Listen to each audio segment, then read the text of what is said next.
2, second installment. We're going to chop the roof today. Taking 4 inches out. Pretty much 2-inch wide tape. Takes your 4 inches out. Doesn't matter this angle here because once it all comes down, it all blends in. In the back, what I like to do is I don't like the mail slot look. I like to keep it a full window so everything matches around the back. On the sides look good. What we're doing is this is how you drop it. You're cutting a line straight, so you're dropping it straight down. You're taking 4 here, 4 here. That's what happens. Makes it look stock original, but then it's not. But that's what I like to do on mine. Everybody's got their own choices, you know. But yeah, so let's get chopping. I think we're ready. Take the top off. Get this off first, be easier, right? Take the top off first, yeah.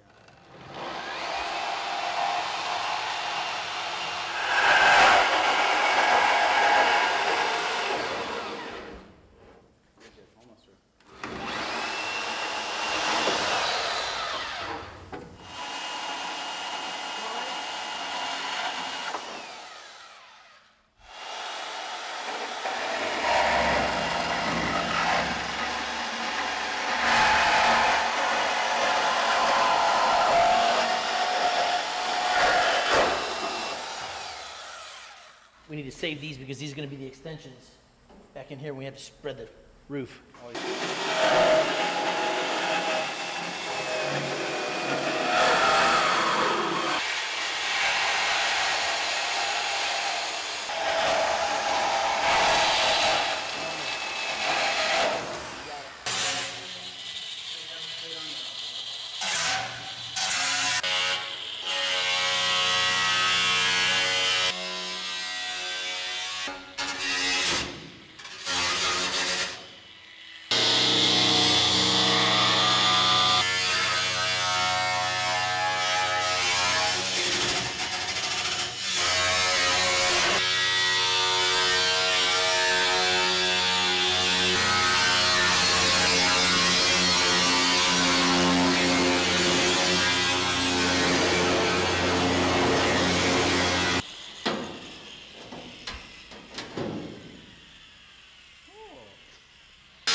Why was just the heavy side? Yeah, right? All right.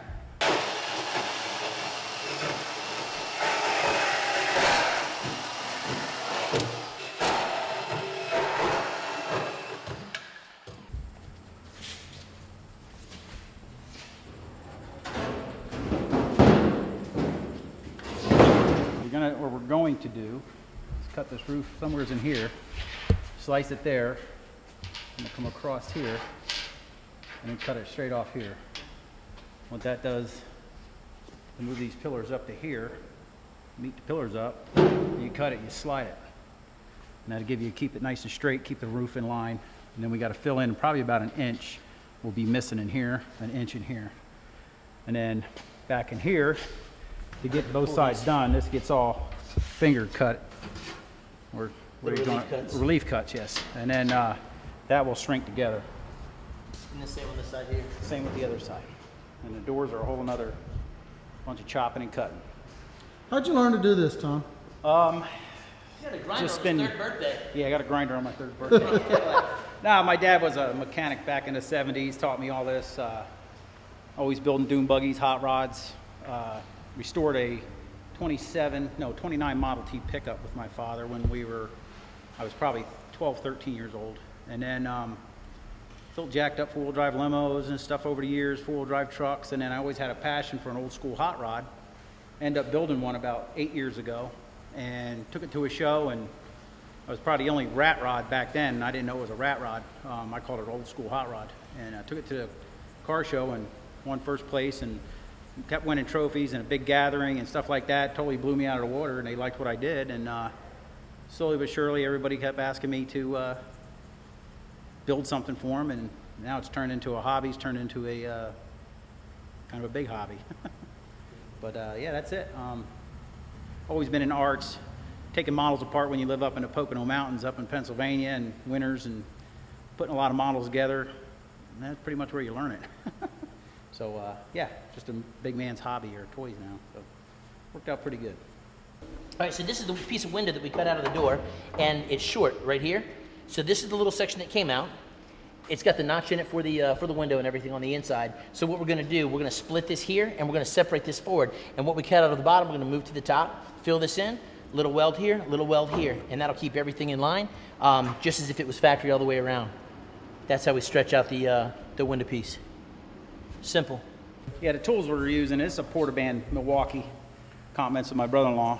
Tell you what, it's a nice little tool. Bores right through. You can pretty much keep yourself in line. It's a nice little tool. Makes quick cuts of instead of using the Sawzall, bouncing around. It's a nice saves a lot of time. What's that there, Ken? It's a Makita SJS variable speed grinder, 4.5 inch angle grinder. You get just a metal abrasive blade on here. I do granite countertops for a living. I use a diamond blade with this all the time. The nice thing is it's variable speed. You control it. You don't have to be too high. You don't have to be too low. You put a flat disc on here, grinding disc, or even a cutting wheel. So it's kind of versatile. Really, really nice tool. This was about $160. The Portaband's probably close to $400 new. But it does the job. It does an excellent job. Yeah, it's almost impossible to do this without tools like this. Yeah, you need those tools. Not with a hacksaw. It can be done with a hacksaw, but some of it can be done with a hacksaw. All right, so I picked up these set of 1930 Model A fenders, truck fenders, at the Spring Rod Run at the Daytona International Speedway. A couple $100 a piece, and really wanted to do a full fender bag truck, set it right down on the ground, fill in the rocking boards, or the running boards. I've got a set of rear fenders that are really, really cool. I can't wait to get those on the back, but I got a constructed bed because they didn't have anything to start with. I'm sorry? I can't tell you what kind of rear fenders they are right now. I'm gonna make everybody guess. When they can't guess it, I'm gonna tell them that they're Volkswagen Beetle fenders, but don't tell anybody I told you. I don't know if I want to just cover this up and just keep this like a little compartment of some sort, or if I'm going to stick something in there at all. I really don't know. I might just leave them.